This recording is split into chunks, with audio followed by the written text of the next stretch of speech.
If you're dealing with or have dealt with an avoidant, then you know that getting an apology from them isn't usually easy and sometimes it seems impossible.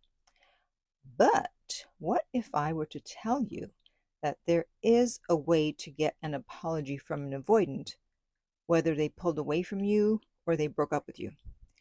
And it's probably not going to look the way you thought it would, so you may not even realize that they're apologizing. So, how can you get an avoidant to apologize, and what will it look like? Well, stay tuned and you'll find out.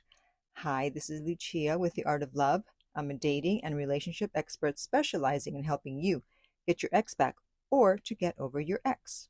And welcome back, my beautiful no contact army. Remember our slogan, we don't react, we do no contact. And to do no contact, we use my app Silencio. And the link to that is underneath every single video and podcast.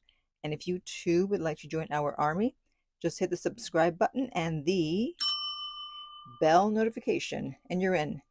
And you can read our manual at nocontactsecrets.com, where you can read 2 free chapters before you purchase the book.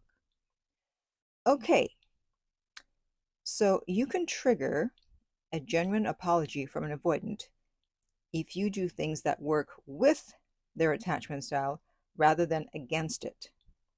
So behaviors that have worked in the past on people who were anxious or secure are not going to work with an avoidant. Trying to pressure them to apologize is going to backfire. They don't respond well to any type of demand or ultimatum. Chasing after them, asking for closure is also not going to work. They'll just want to get away from you even more. If you're trying to force them to acknowledge your pain, they'll shut down. And if you're anxious, you're going to want to get your feelings out so that they can acknowledge them, but that is not going to make them apologize. An avoidant's first instinct is always to self-protect, not self-reflect. So trying to get them to think about what they've done is going to backfire. So the first thing you have to do to get an avoidant to apologize is to not try to get any apology at all. Stop chasing closure. Stop trying to fix things between the two of you. Stop explaining how much they hurt you. And a lot of the time it's women who do this. And this is when they write these long paragraphs, because I've never received long paragraphs from men telling me how much I hurt them. Have you? Well, comment below if you're a woman and let me know if you've ever received a long paragraph from a man who was hurt by you. And when the women are sending these long paragraphs, they actually think they're doing something, but they're not doing anything. They're just pushing away the other person. So please stop it with the long paragraphs. Those never work. You look low value and desperate. So what actually works is showing them that you can be in pain and that they do not need to fix it. Because when you're begging for an apology or writing those long paragraphs, you're basically telling them that you cannot deal with the pain unless they do something to make you feel better. And that's a weak position to be in. Your best shot at getting an apology is to signal that you don't need it. And when an avoidant feels safe and not pressured, they're more likely to offer it spontaneously. It's always better than chasing after them, trying to get them to do something that they don't want to do. Keep in mind that avoidants process things slowly. So if you try to drag an apology out of them right after a breakup or a withdrawal, they'll just double down on defensiveness. But instead, give them space, let them feel the loss, and once they're calmer, the guilt starts to creep in. And that's usually when an apology shows up, sometimes weeks or months later. So the moment you leave your ex alone and deal with your feelings on your own, an avoidant can now feel the space that they created through their actions or inaction. And in that silence, they're able to feel the consequences of their behavior. You've pulled away in peace, not in punishment, And that's disorienting to an avoidant because they're used to people either chasing, punishing, or freezing them out. And when you don't do that, that's when they start to think, did I screw this up? Did I lose someone safe? Because you've shown them that you can walk away if you have to, and this often leads to self-reflection on their part.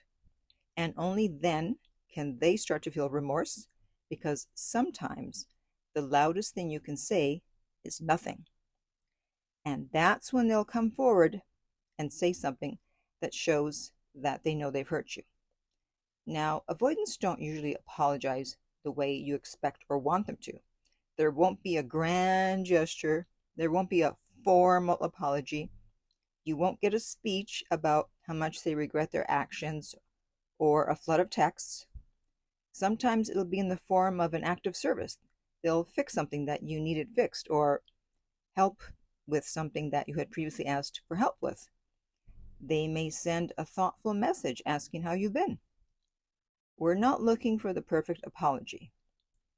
We're looking for humility and regret in their words or their actions or both. When an avoidant apologizes, they've had to fight their own internal system in order to be able to do it. It's not really in their wiring. So it's actually more significant than if someone who is secure or anxious apologizes. And with their apology, they're also saying, I value you, I don't want to lose you, and I want to do better. Now, understand that some people will never apologize, not because they can't, but because they refuse to grow. And that's not someone that you can have a long-term relationship with. Here's my personal take on it. An apology is nice, but unless the behavior changes, I really don't care about an apology. I want to know, how do we make sure that we don't end up here again? I want to know, what's the plan to make sure that they don't pull away or break up with me again the next time they're triggered? Because there's no point in having someone apologize without changed behavior. Whenever someone apologizes to me, I always say, thank you, I appreciate the apology. However, how are we going to make sure this doesn't happen again?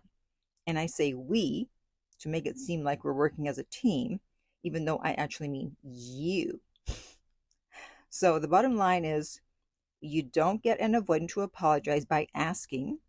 You get it by backing off, holding your ground, and letting them come in on their own, usually in a roundabout way, on their own timeline. They'll apologize if they believe that losing you is worse than swallowing their pride. If their interest level is high enough, you have leverage. If it's not, you won't get more than silence or defensiveness. Okay, so now I want to hear from you. Has your avoidant ex apologized, or are you still waiting for an apology? Please comment below. And if you would like my help to get your ex back, you can contact me at theartoflove.net, and we will send you the rates. They are not on the website. If you found this video helpful, be sure to subscribe so you don't miss other future videos. If you're listening to this as a podcast, you should also subscribe to make sure you don't miss out on future podcasts. And finally, remember, love inspires, empowers, uplifts, and enlightens.